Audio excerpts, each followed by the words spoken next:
Glória a Deus que Ele nos concedeu mais essa manhã para a gente estudar, aprender juntos. Eu aprendo com os irmãos aprendem comigo, ou pelo menos eu acho que aprendem, né? E a gente aprende com o pastor e todo mundo aqui aprende, tá? Hoje a gente vai começar a pergunta 26, talvez termine hoje, né? Porque a gente já passou várias vezes por esse tema, né? Sobre o pecado original, como é que ele é transmitido.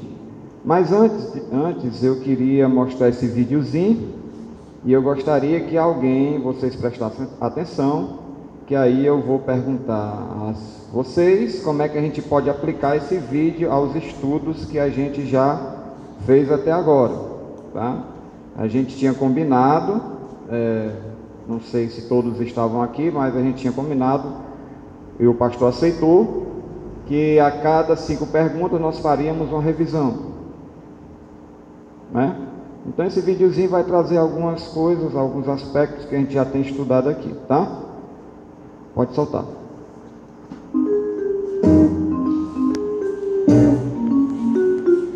Próximo. Arquivos, por favor. Um pouco de mentira, um pouco de roubo. Tem alguns atos de bondade aqui e ali. Eu tentei viver uma vida boa. Bem, vamos ver o quanto.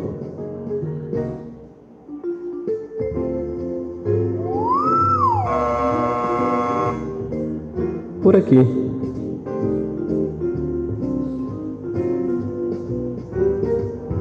Próximo. Arquivos, por favor. Ok, eu admito, eu fiz um monte de coisas erradas. Sim, eu estou vendo. Mas eu fiz coisas boas também, sabe? Para compensar com as ruins.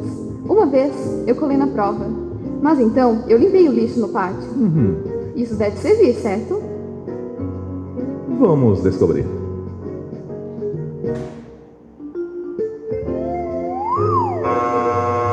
Por aqui. Deveria compensar, certo? Deveria compensar. Próximo. Arquivos, por favor. Impressionante. Sim, eu dediquei toda a minha vida para fazer o mundo bem melhor. Fui voluntário na África, doei sangue todos os meses.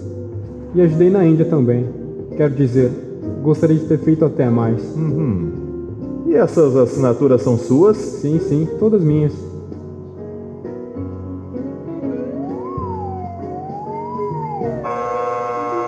Mas as assinaturas são minhas. São minhas assinaturas. Próximo.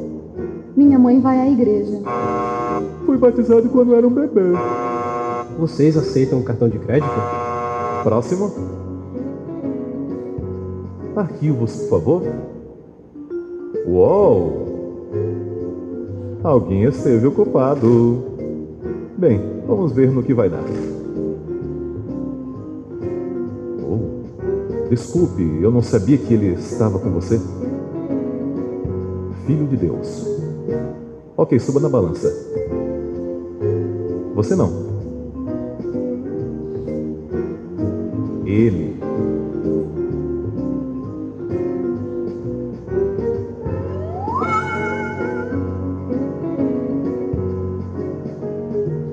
Ei, isso é totalmente injusto. Eu a minha mãe. É por isso que se chama graça.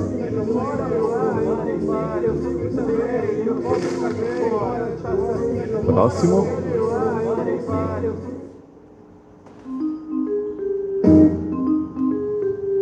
Pronto. Todos entenderam? Como é que a gente pode aplicar as coisas que a gente viu até agora? Quem quer ser o primeiro a falar? Um de cada vez, por favor. Tumulto, ordem na casa do Senhor. Isso, muito bem. Você, Suilândia. Como passa no vídeo, a verdade é que todos nós somos pecadores. Não tem ninguém que seja, santo. E nós não podemos... santos no sentido de separados... isso, pastor. Então, ninguém é perfeito na questão de pecado. E nós não podemos pagar o preço. Então, como lá no vídeo, todos tinham pecados, tinham errado. Alguns achavam que tinham feito coisas boas, né? Ah, mas eu compenso nisso, compenso nisso. E o último rapaz mostrou que, assim como os outros, ele tinha muitas falhas, muitos pecados. E o único que pôde pagar o preço foi Jesus Cristo, e é Jesus Cristo, com a graça. Sendo que ninguém merece. Todos, se fosse por mérito, ninguém seria salvo. Encaixe em alguma pergunta que você ajudou do catecismo. Olha, a gente está fazendo a revisão da pergunta 20, 21, 22, 23, 24, 25. Qual dessas perguntas você encaixaria? Da próxima vez a gente vai de 3 em 3, né? De 2 em 2. Lê as perguntas. Permaneceu o homem naquele estado em que Deus o criou no princípio? Isso é a pergunta 21. Né? A pergunta 20 é: qual foi a providência de Deus para com o homem no estado em que foi criado? A pergunta 22 é: caiu todo o gênero humano na primeira transgressão? A pergunta 23: em que estado a queda deixou a humanidade? 24: o que é pecado? E 25: em que consiste a pecaminosidade do estado em que o homem caiu? A 23 de novo. Lê a 23, Geraldo Júnior. Em que estado a queda deixou a humanidade? Diga um versículo que encaixe na pergunta e no vídeo.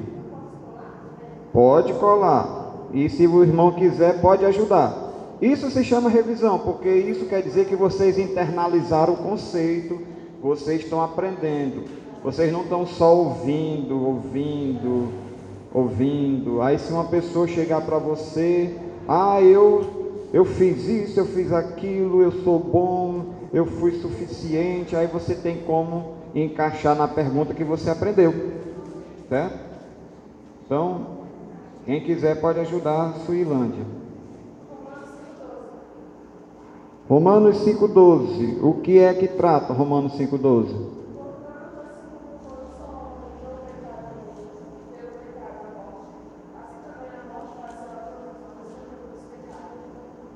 Explique com o vídeo. Como passou no vídeo, né? Não havia ninguém que não tivesse pecado.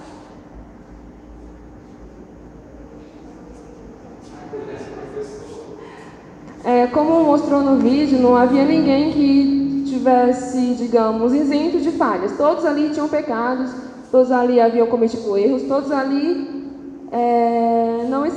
não era o suficientemente bom, né? Ninguém seria aprovado. Assim como fala Romanos 5,12, né? Que todos somos pecadores, todos. Ninguém escapa disso. Por um só homem entrou o pecado no mundo, né? O senhor olhou assim. Então, eu acho que é isso. O vídeo trata que todos eram pecadores. Ninguém, se fosse por boas obras ou más obras, no caso do vídeo, ninguém seria salvo. Muito bem. Tem mais alguém que quer acrescentar? Presbítero quer? Não? A irmã Verônica, que fez a pregação de tão boa, quer? Hoje já está. Maírla. Muito bem,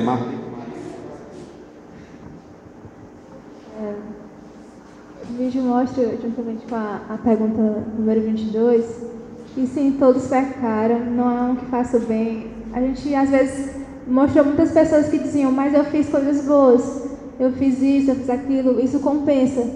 Mas a palavra de Deus diz que não, todos nós pecamos. Deus olhou do céu, para os seus filhos e disse, não há um que faça bem, não há um sequer.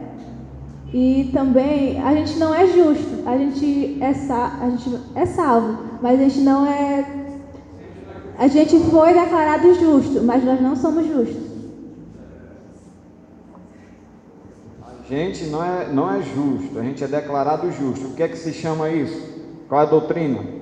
Que a gente já viu, o pastor já falou várias vezes aqui. Irmão Júnior, eu sei que você está doido para falar. Fala. Sobre a doutrina? A doutrina da salvação, né? Do pecado, da queda do homem. A doutrina da salvação, ela tem as suas particularidades. Eu digo assim, quando a Maríla falou justo, nós somos declarados justos, não somos justos. Que doutrina é essa?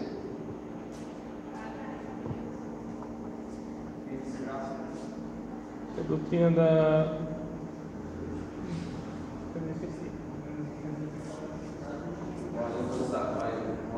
Ailton, ótimo. Irmão Ailton, nosso futuro presbítero.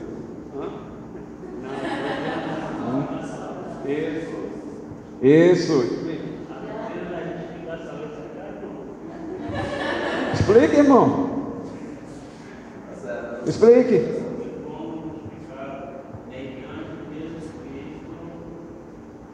Como é que eu encaixo no vídeo, viu?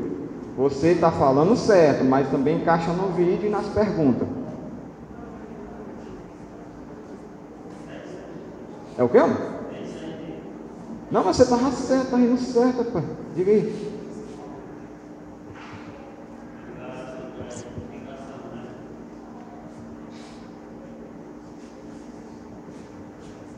Quer que eu passe o vídeo de novo? Não. Vá pensando aí que eu volto para o seu já já. O versículo que eu achei bem interessante, que é Romanos 3:23. Pois todos pecaram, carecem da glória de Deus. Justamente essa glória que nós carecemos, Deus ele chega, nos faz sacrifício por nós, e como vem nos vídeos, né, que a Finlândia e a Maria falaram, que nós não somos justos bastante para, mesmo pelas nossas obras, sermos salvos, mas Deus chega, nos supre, Ele faz o sacrifício por nós, Ele paga o preço por nós. Nós não somos justos em pagar o preço. Nós não pagamos o preço, e sim, Jesus Cristo vem e paga o preço, porque se nós fôssemos pagar o preço, nós todos seríamos decaídos e mortos nos nossos delitos e pecados para sempre. Então é isso que eu vejo, na minha opinião, que esse versículo cai bem. E para mim a pergunta que se encaixa nesse versículo seria a 22. Caiu todo o gênero humano na primeira transgressão, pois todos pecaram e carecem da glória de Deus. Perfeito. Também 2:8 e 9. Porque pela graça sois salvos mediante a fé, isso não vem de vós, é dom de Deus, não de obras, para que ninguém se glorie. Muito bem. Mais sobre justificação.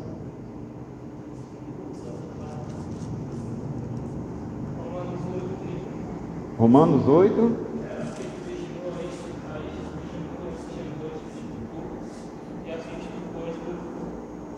Pronto. Perfeito. Então, esse videozinho aí, a gente pode passar a palavra para o pastor. Peraí.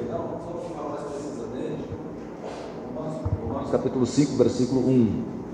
Isso aí, todos nós deveríamos guardar esse versículo, aprender, decorar, botar na mente esse versículo aí. Romanos capítulo 5, versículo 1. Todo crente deveria ter esse versículo fixado na sua mente. Justificados, pois, mediante a fé, temos paz com Deus, por meio de nosso Senhor Jesus Cristo. Aí está. Justificados, pois, mediante a fé, temos paz com Deus. O que é paz com Deus? Justamente a inimizade que havia. Eu era rebelde, distante, separado de Deus, mas agora eu fui justificado mediante a fé, agora eu tenho paz com Deus. E agora eu e Deus estamos em paz, embora que eu não esteja em paz com o mundo, mas com Deus eu estou em paz, eu não tenho mais dívida, eu não devo mais nada, porque fui justificado por meio da fé. Temos paz com Deus por meio do nosso Senhor Jesus Cristo.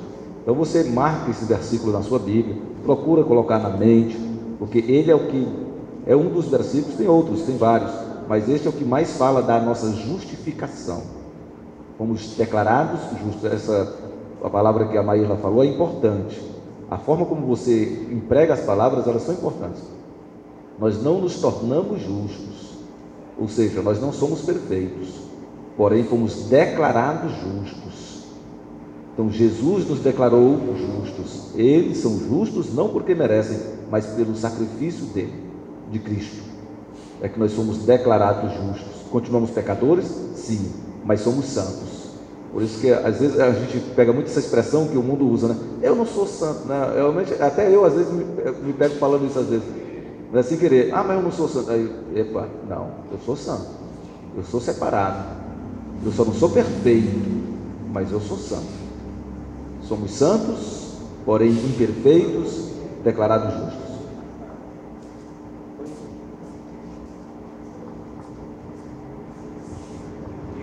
Tem uma coisa interessante no vídeo que eu acho que ninguém comentou, talvez ninguém percebeu, que aquela última pessoa que foi declarada justa por Jesus, ela trouxe os arquivos maior que tinha.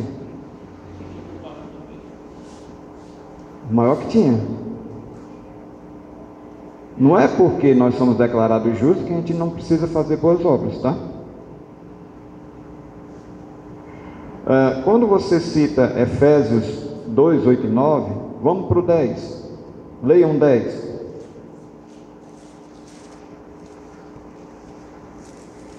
Alguém, por favor, lê o 10. Verônica. Não. Efésios 2, 10. Alguém que já achou?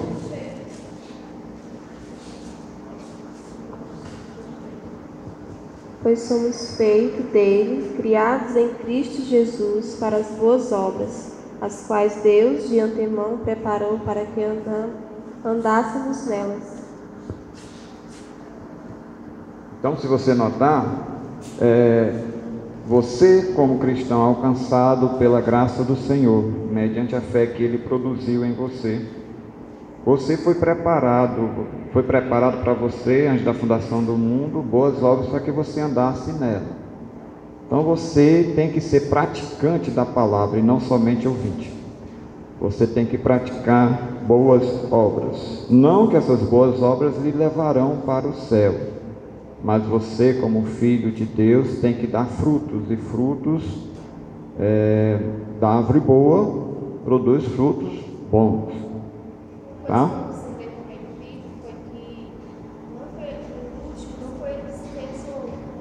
Foi Jesus que se pesou no lugar dele.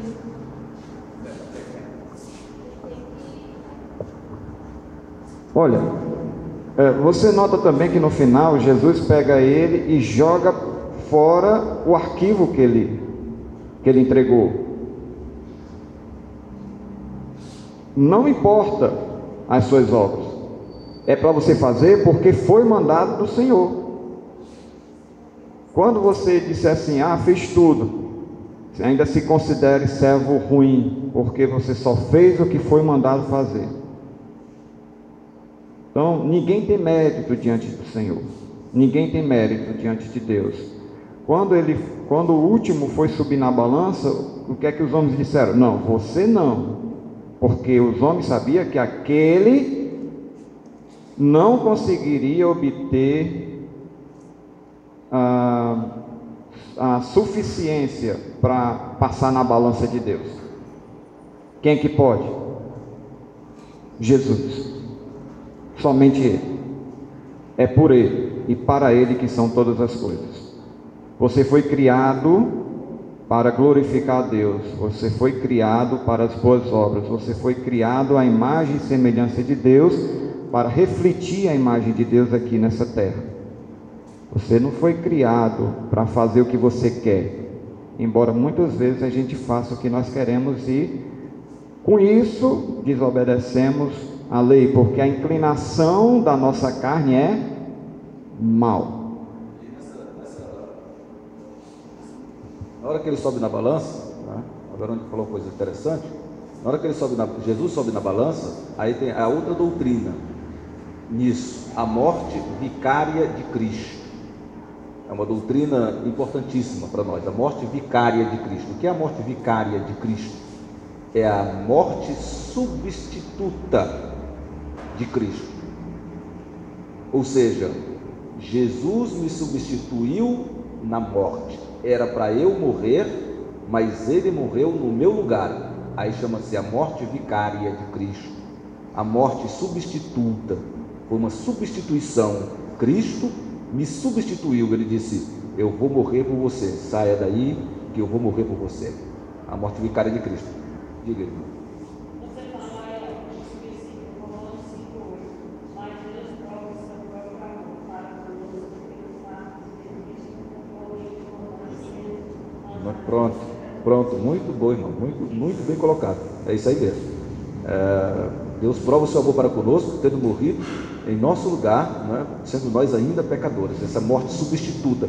Por isso que não é, Jesus morreu por todos. Não, ele substituiu cada um de nós. Ele sabia que iria substituir lá na cruz. Eu conheço as minhas ovelhas, e o bom pastor dá a sua vida pelas suas ovelhas. Isso é precioso para nós. E tem um versículo 10, quando diz: e somos feituras dele, criados em Cristo Jesus.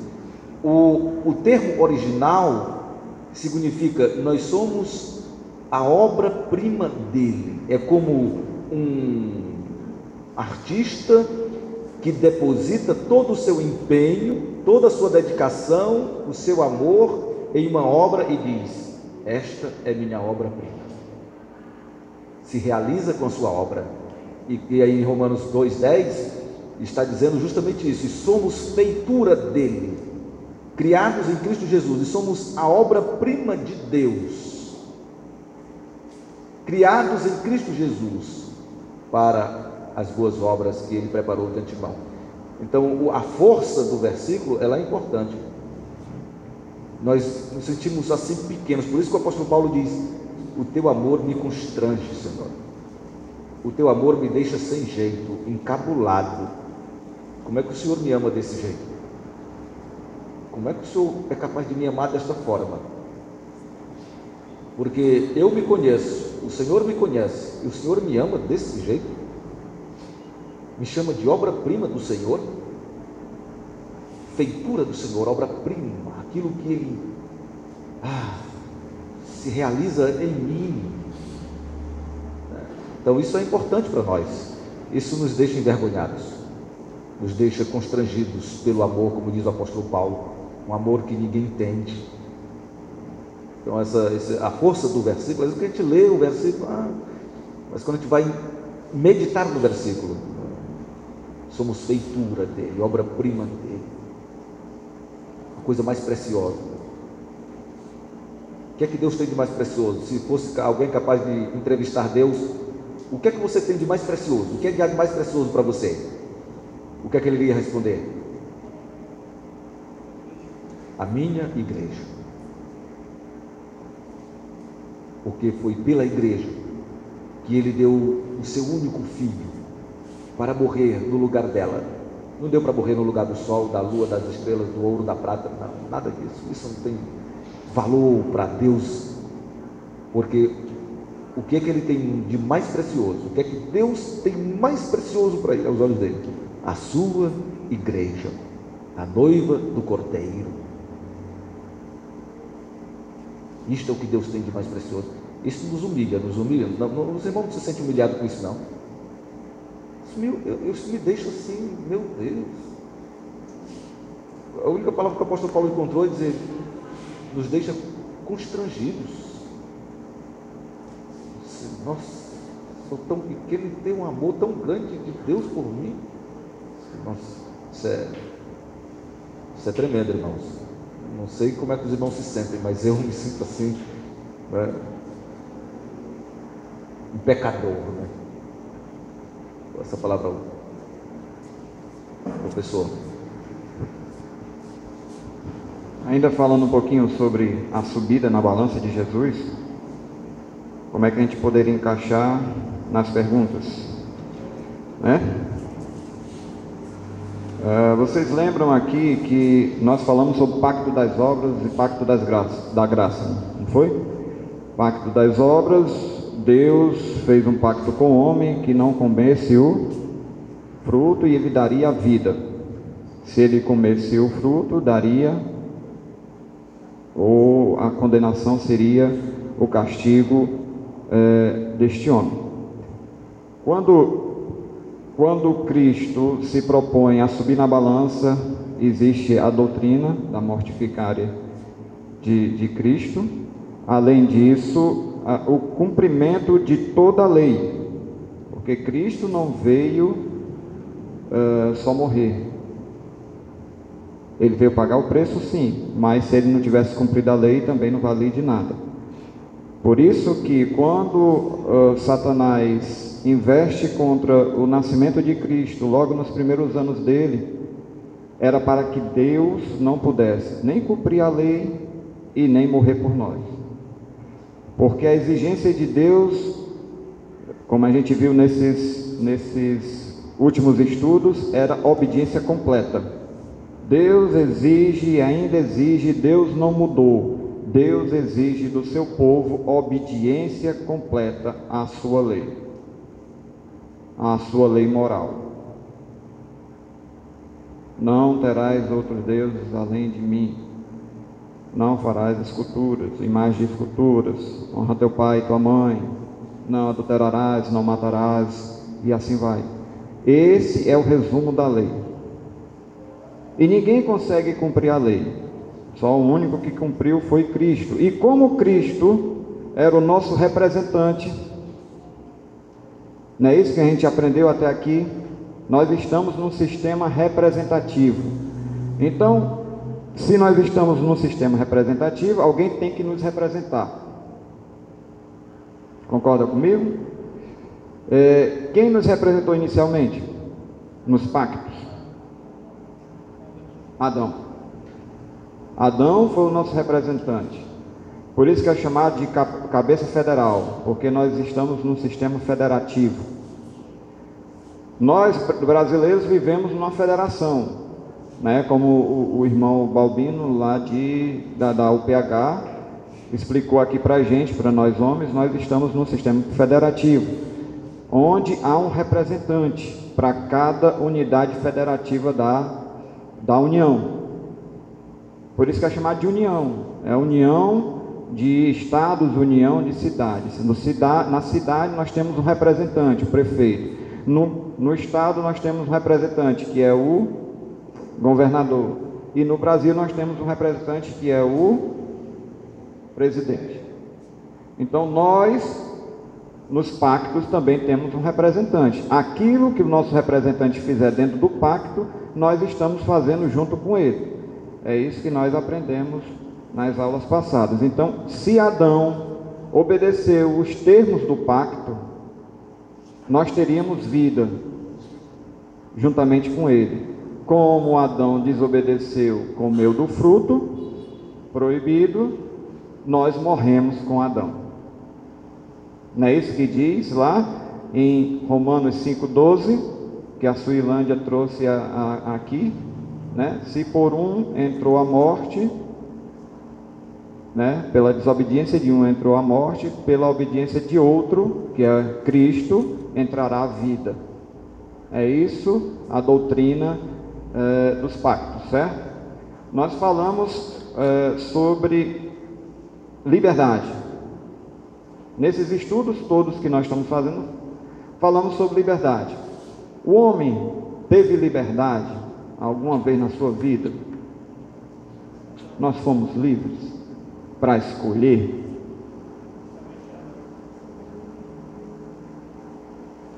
Somente Adão? Somente Adão. Mas em que momento Adão foi livre para escolher?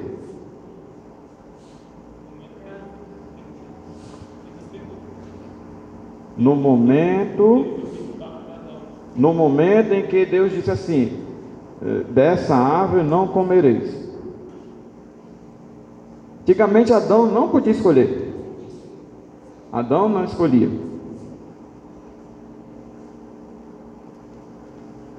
Adão não escolhia.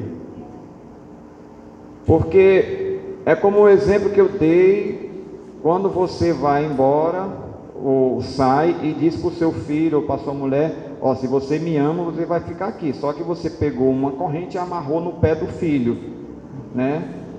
O filho tem a opção de sair dali? Não. Então ele não tem escolha. Adão, quando foi feito todo bom, santo. Ele tinha inclinação para o pecado, Adão, quando foi criado? Tinha inclinação para o pecado? Tinha inclinação para o mal? Existia mal dentro dele? Não. Então ele não podia fazer o mal. Concorda comigo? Concorda, pastor? Ele não podia fazer o mal.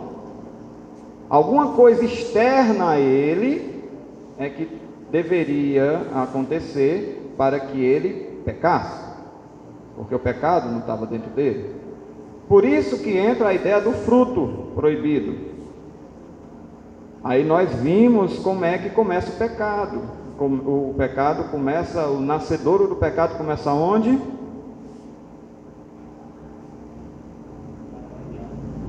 Aqui, ó, na sua cobiça. Cobiça. Quando a Eva pega o fruto e come, ela está externalizando o que já estava acontecendo dentro dela, porque ela viu que era bom e cobiçou, certo? E comeu. É a etapa do pecado. Quando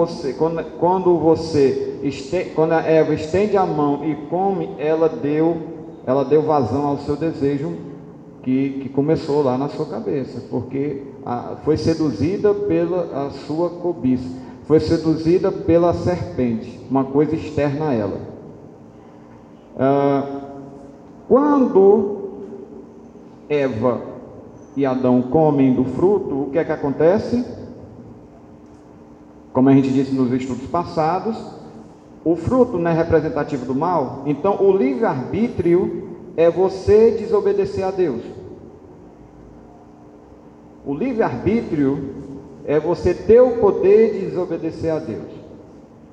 No caso de Adão e Eva.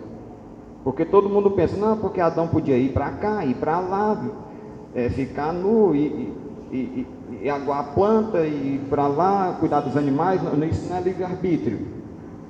Livre-arbítrio só surgiu o livre-arbítrio quando Deus colocou a liberdade de escolha. Escolher entre o bem e o mal. Então, quando ele escolheu o mal e pegou e comeu o fruto, ele que era todo bom, quando come do fruto, internaliza o mal dentro dele. Ele corrompe a sua natureza, ele desfigura a sua imagem. Ele não é mais o Adão que foi criado, ele cai.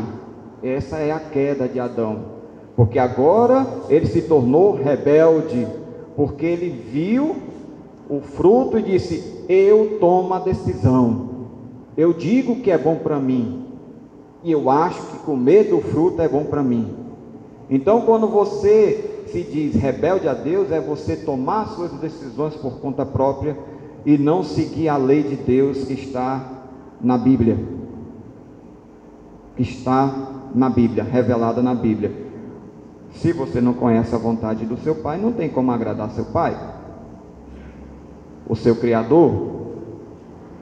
Então, quando a Eva toma o lugar de Deus, onde ela decide o que é bom para ela, ela se torna pecadora, comendo do fruto. E o fruto, que é representativo do mal, faz agora parte dela, porque quando você come alguma coisa, o que é que acontece? Essa coisa faz parte de você agora. Concorda comigo? Ou não? Como é que a gente consegue as gorduras que a gente consegue? Alguns, né? Realmente. Como é que a gente consegue? Trazendo a coisa de fora e internalizando para nós. Então, aquilo fica acumulado na gente, certo? Então, o fruto significa o mal foi internalizado em Adão e Eva.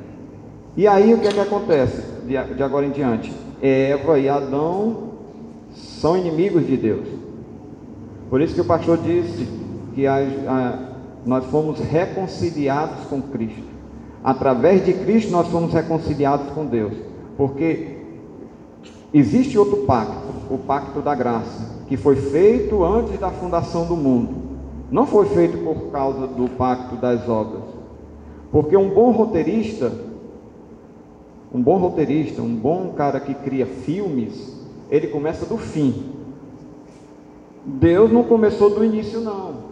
A nossa história não começou do início. Deus já fez o fim e começou a construir a história até que esse fim fosse alcançado nos seus decretos eternos.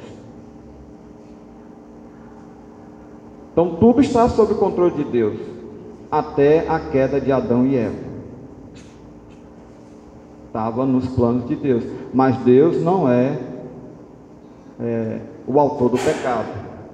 Deus de forma alguma pode ser imputado a ele isso, porque foi responsabilidade do homem. Então, a gente já viu todos esses estudos, e a gente vai agora começar o versículo, a pergunta número 26, tá? Alguma dúvida até aqui? Isso é lindo. Eu acho isso lindo. Os três primeiros capítulos da Bíblia, se você não entender, você não entende mais a Bíblia. Faltam 10 minutos, então a gente vai pelo menos ler. Vamos lá. Como é que o pecado original tem sido transmitido dos nossos primeiros pais à sua posteridade? Isso aqui você já sabe responder. Como é que tem sido transmitido o pecado original para nós?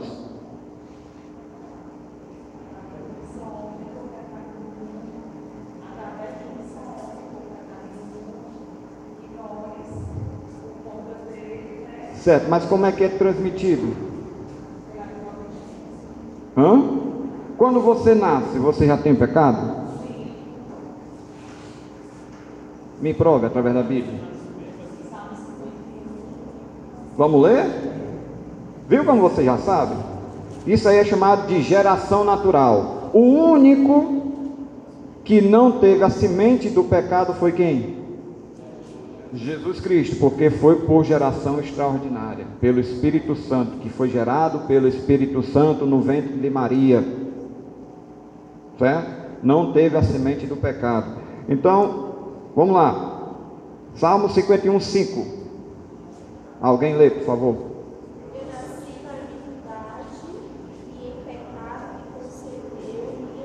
Eu nasci na iniquidade e em pecado me concebeu minha mãe. Certo? Então, quando eu falei hoje o versículo João 3:6, eu falei o seguinte: aquele que é nascido da carne é carne, o que é nascido do Espírito é Espírito. Carne não pode produzir uma coisa espiritual. Porco não pode produzir um elefante. Um elefante não produz um rato, e assim por diante. Pecador só produz pecador. E quem é que gera os filhos espirituais? É você? Quem é? Deus, através de quem? Espírito Santo.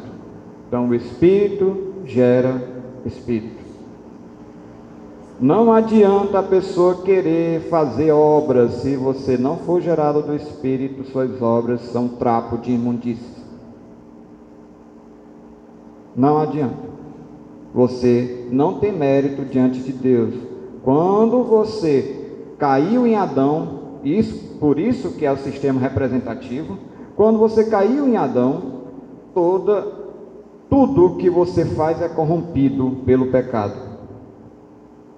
A imagem de Deus que estava colocada em Adão, e diga-se de passagem que a imagem não é imagem física, né? São os atributos comunicáveis de Deus, que a gente também já estudou no início do catecismo. Eles foram comunicados a nós, mas foram distorcidos. O que é que vai acontecer?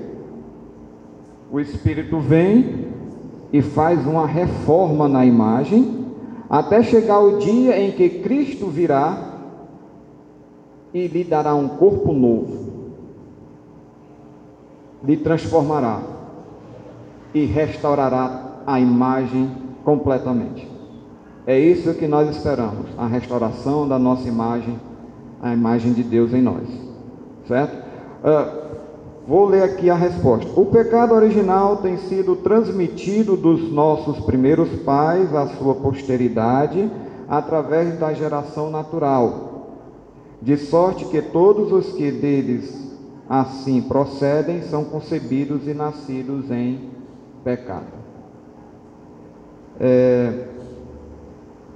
Para a gente terminar, eu queria só deixar claro uma coisa. Existe uma linha de pensamento chamada pelagianismo do século IV, que o fundador é Pelágio, que ele nega que nascemos com a natureza pecaminosa, e ele ensinava que os bebês nasciam sem pecado e que se tornavam pecadores somente porque imitavam os pecados dos outros homens. Isso não procede. Isso é uma heresia. Nós não somos uma folha em branco, nós não somos uma tábula rasa, como muitos querem colocar, até hoje, nos nossos dias, querem dizer, né? Até na nossa cidade já apareceu pessoas perguntando para o pastor: a partir de quantos anos uma criança deixa de ser inocente, pastor? Aí existiu o semi-pelagianismo, né? Vamos lá, pastor, eu sei que você está doido para falar sobre isso. Não estava não, mas, né? Irmãos, isso é uma coisa interessante, porque infelizmente algumas igrejas, por abandonarem o estudo das Escrituras, como é feito assim, o estudo sério das Escrituras, algumas igrejas abandonam o estudo das Escrituras, levam o povo pela emoção, e o povo passa a ficar ignorante quanto às Escrituras. E hoje, infelizmente, alguns irmãos das igrejas pentecostais, Assembleia de Deus, os neopentecostais, qualquer pessoa, crente, se você fizer uma pesquisa entre os crentes de Acaraú, perguntar para eles: as crianças, elas têm pecado? Elas vão dizer não. Elas vão dizer que as crianças são salvas. A maioria dos crentes. Aí eles têm uma ideia de que a partir dos 12 anos é que a criança passa a ser pecadora. Esse é um dos motivos que eles não batizam crianças, por causa disso, que acham que criança não tem pecado. Isso é pelagianismo. Pelágio, por essa doutrina que não é bíblica. Aí a Igreja Católica Romana adotou, e muitos crentes adotaram da Igreja Católica Romana essa doutrina, mas que não está na Bíblia. Aqui nós temos alguns irmãos que vieram do meio pentecostal e sabem que lá é assim. Tem a Maírla de lá, ou era de lá, não é? Mas é assim ou não é?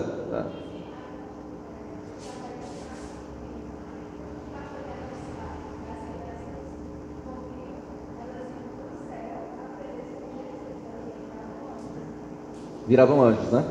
Então a pastora dela dizia isso, que as crianças que morriam iam para o céu e viravam anjos. A pastora dela. Então, isso aí não é coisa que a gente inventa, porque às vezes a gente fala aqui, irmãos, mas o pastor fala isso. Mas está aí, ó, ela era de lá, na igreja pentecostal, e a pastora falou que as crianças, quando morriam, iam para o céu e viravam anjos. Gente, isso é totalmente, é pior do que Pelágio. Então ela está pior do que Pelágio, né? Então é por isso que eu estou dizendo para os irmãos, é que a falta do ensino das Escrituras, um ensino sério das Escrituras, faz com que as pessoas fiquem analfabetas em Bíblia, vão só para emoção, e esquecem-se do estudo sério das Escrituras. Então, a criança, ou melhor, todo ser humano, vários versículos na Bíblia, tem um Salmo 51, versículo 5, que é claro, mas tem vários outros versículos, Romanos 3, 23, já foi falado aqui, todos pecaram e destituídos estão da glória de Deus, todos, está envolvendo toda a raça humana, irmãos, não está dizendo se é velho, se é criança, e não tem idade para a criança deixar de ser criança, deixar de ser pecador, porque idade não existe isso, são coisas criadas pelo homem. Nós vemos Romanos capítulo 1, versículo 10 em diante, que a Maíra até falou, né? Não há um justo, não há nenhum sequer, não há quem busque a Deus, não há quem entenda, todos se extraviaram, a uma se fizeram inúteis. Não existe, não há nenhum sequer.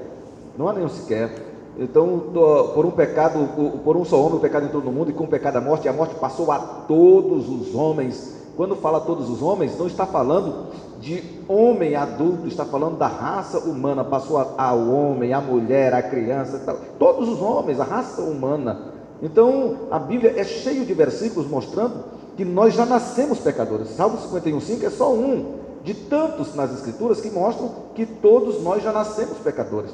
Então, a criança já nasce pecadora. Nós não somos pecadores porque pecamos, nós pecamos porque somos pecadores. Então, o pecador não pode gerar pessoas perfeitas, como o Júnior falou aqui. O que é nascido da carne é carne, o que é nascido do Espírito é Espírito. Então nós obtemos o nascimento carnal dos nossos pais, já morto espiritualmente. Como é que nós nascemos de novo? Nós nascemos de novo do Espírito, como o próprio capítulo 3 de João fala isso, né?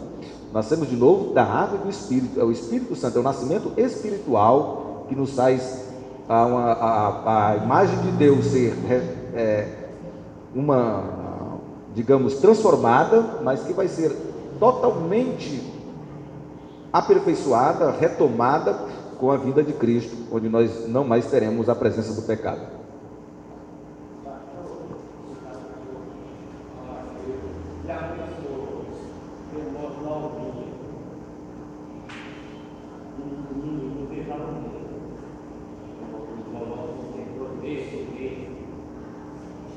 Pronto, boa pergunta, irmão. Foi boa a sua pergunta. Existe uma ideia de que quem salva é a fé, não é? As pessoas dizem, a fé que salva, mas a fé não salva. Então não é a fé que salva. O que é que salva? Porque pela graça sois salvos, mediante a fé. E isto não vem de vós, é dom de Deus, não de obras para que ninguém se glorie. O apóstolo Paulo mais na frente vai dizer, e porque vós sois salvos pela graça. Vós sois salvos pela graça. Então quem nos salva é a graça de Deus.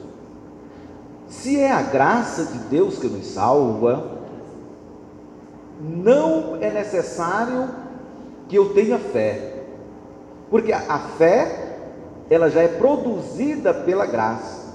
Só vai ter fé, que é o dom de Deus, quem é alcançado pela graça, porque pela graça sois salvos, mediante a fé, e isto não vem de vós, a fé é dom de Deus, não de obras para que ninguém se glorie. Há alguns que dizem, não, isto significa graça, mesmo sendo a graça ou sendo a fé, vai ser dom de Deus.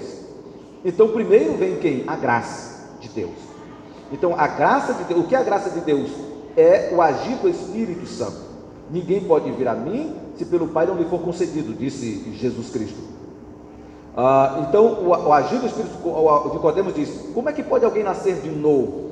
Aí Jesus diz, olha o vento, ninguém sabe para onde vai nem para onde vem, assim é todo aquele que é nascido do Espírito, ou seja, ninguém entende, mas só que é uma ação de Deus, soberana de Deus.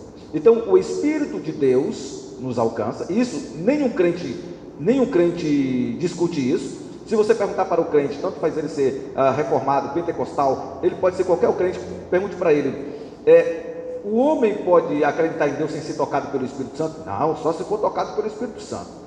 O homem tem que ser tocado pelo Espírito Santo para poder acreditar em Deus. Tanto é que na oração Como é que se ora? Qualquer crente, não importa qual seja a denominação, a igreja, se ele é pentecostal, se ele é reformado, não importa. Qual é a oração? Senhor, abre o coração de fulano, ele tem um coração duro, só tu pode fazer isso, só o Senhor pode fazer isso. Todos oram assim, embora que depois, quando deixam de orar, eles falem diferente, mas na oração todos falam assim. Então, o que é que salva? A graça de Deus, é o agir do Espírito Santo, que já nos salvou. A fé é o resultado da salvação. Então, porque pela graça sois salvos, mediante a fé, isto não vem de vós, é dom de Deus, não de obras para que ninguém se glorie.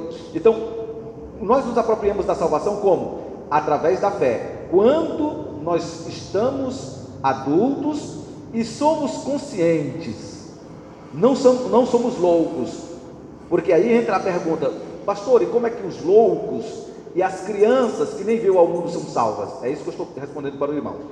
Como é que os loucos que não têm juízo, eles estão desprovidos de inteligência e de juízo, como é que os loucos e as crianças são salvas, que ainda não foram, nem nasceram ainda, não vieram ao mundo, como é que elas são salvas? São abortadas, como é que elas são salvas?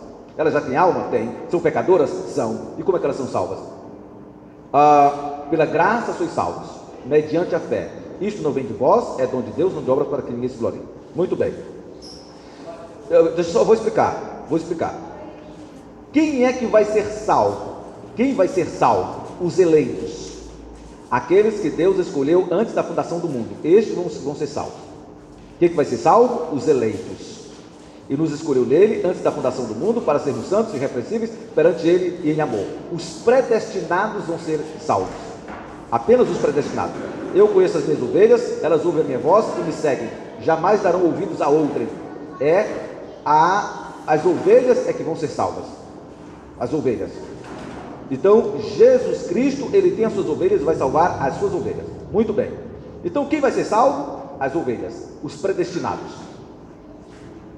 A criança, quando está no ventre da mãe e morre, e nem chega a nascer, e morre, como é que ela é salva? Pela graça de Deus. Porque é a graça que salva. Se ela for uma eleita, se ela for uma das ovelhas, a graça de Deus é suficiente para salvá-la sem depender da fé. Porque nós somos salvos pela graça de Deus. Por isso que é importante definir isso. A salvação vem pela graça. Então, se ele é um eleito e foi abortado, então ele foi alcançado, a graça de Deus foi suficiente para salvá-lo. Porque não é a fé que salva. Se eu disser que é a fé que salva, sem a ação do Espírito Santo antes, eu estou dizendo que nós somos salvos pelas obras, e aí nós vamos rasgar toda a Bíblia. Então nós não somos salvos pela fé, sem a ação do Espírito de Deus antes, porque senão eu estou sendo salvo por uma obra que eu criei, que foi a fé, e não é de obras para que ninguém se glorie. Então nós somos salvos pela graça. A criança, quando morre, sendo abortada, ou mesmo sem ela ter o sentido da razão para crer, como é que ela é salva? Pela graça de Deus. A graça de Deus o alcança e salva se for uma eleita.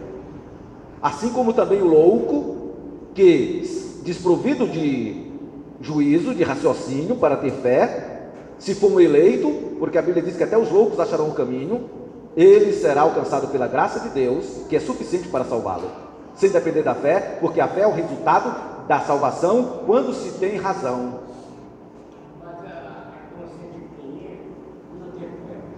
Exato, porque não precisa da fé. A salvação, só a graça de Deus é suficiente para salvá-la. Então eu posso dizer que uma criança, quando morre, ela vai para o céu ou para o inferno? Eu não posso dizer se ela vai para o céu ou se ela vai para o inferno. O que eu posso dizer é, se for uma eleita, se tiver escrito o nome no livro da vida, ela vai para o céu. Se não tiver, não vai. Por quê? Se eu disser, mas é uma criança, ela não fez nada, e quem foi que disse que é pelas obras que nós somos salvos? E quem é que disse que nós somos salvos pelo que nós fazemos ou deixamos de fazer? Em Romanos capítulo 9, versículo 11, diz assim: e não eram gêmeos nascidos, e nem tinham praticado nem o bem ou o mal, para que o propósito de Deus quanto à eleição prevalecesse, não por obras, mas por aquele que chama. Por isso disse a ela: amei Jacó e me aborreci de Esaú. Então nasceram dois gêmeos, Jacó e Esaú. e eles não tinham nem nascido ainda, nem tinham praticado o bem ou o mal, para que o propósito de Deus quanto à eleição prevalecesse, e não por obras, mas por aquele que chama. E ele diz: amei a Jacó e aborreci Esaú. Então a palavra de Deus mostra claramente, em Romanos capítulo 9, versículo 11, que não importa se nasceu e fez o bem ou o mal, para que ele possa ser salvo ou escolhido por Deus. Deus escolhe antes de nascer. Deus escolheu antes de nascer. E não importa se ele fez o bem ou o mal.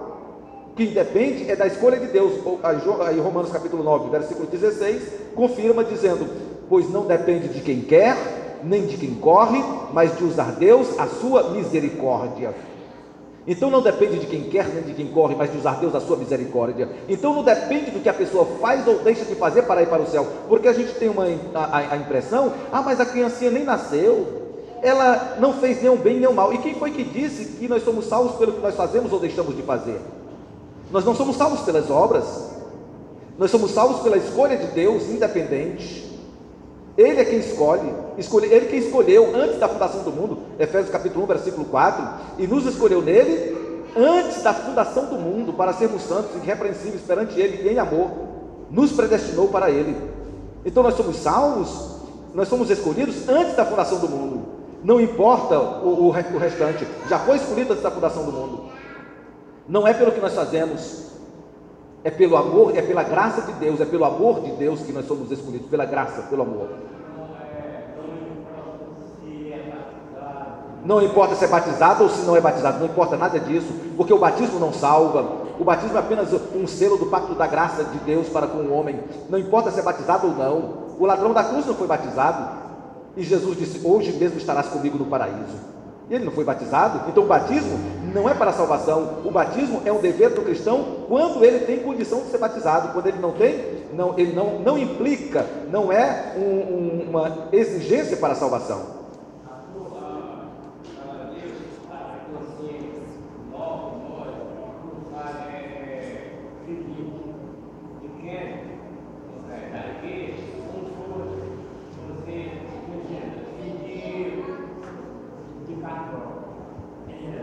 Mesma coisa, para Deus é a mesma coisa. O filho do crente, como o filho do católico, para Deus é a mesma coisa. Pequenininho é tudo a mesma coisa. Tudo é a mesma coisa. Filho de católico, filho de crente, filho de macumbeiro, de feiticeiro, tudo é a mesma coisa. Se for eleito, se tiver com o nome escrito no livro da vida, a graça de Deus vai alcançá-lo e vai salvá-lo. Porque não depende da fé para a salvação. Eu não fui salvo pela minha fé, eu fui salvo porque Deus me escolheu, tocou em mim e provocou a fé em mim para que eu crescesse em Cristo e fosse salvo. Mas a criança, como ela não tem capacidade para crer, então só a graça é suficiente. Como o louco não tem capacidade para crer, só a graça é suficiente para salvá-lo.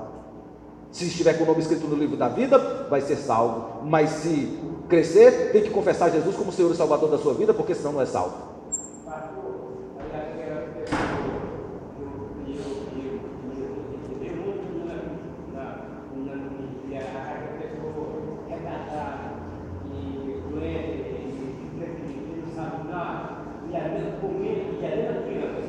Não, aí nesse caso, quando a pessoa ela nasceu, desenvolveu-se, então aí ela precisa confessar Jesus como Senhor e Salvador da sua vida.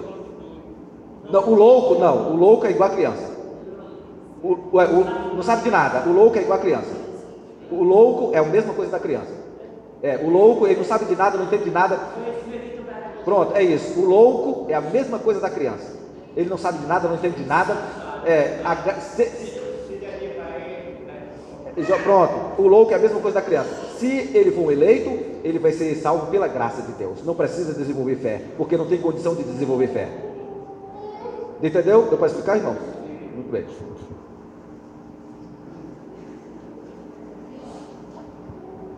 Pronto. Só acrescentando, mesmo aqueles que têm consciência também são salvos pela graça. Então tudo é por Deus. Ele é que faz você confessar a Ele como Senhor. Nada tem sua participação. Na salvação nada você faz parte, porque você é morto nos seus delitos e pecados. Tá? Só para finalizar, seria correto dizer que herdamos a natureza pecaminosa de Adão? essa é uma perguntinha que eu vou deixar como tarefa de casa para vocês.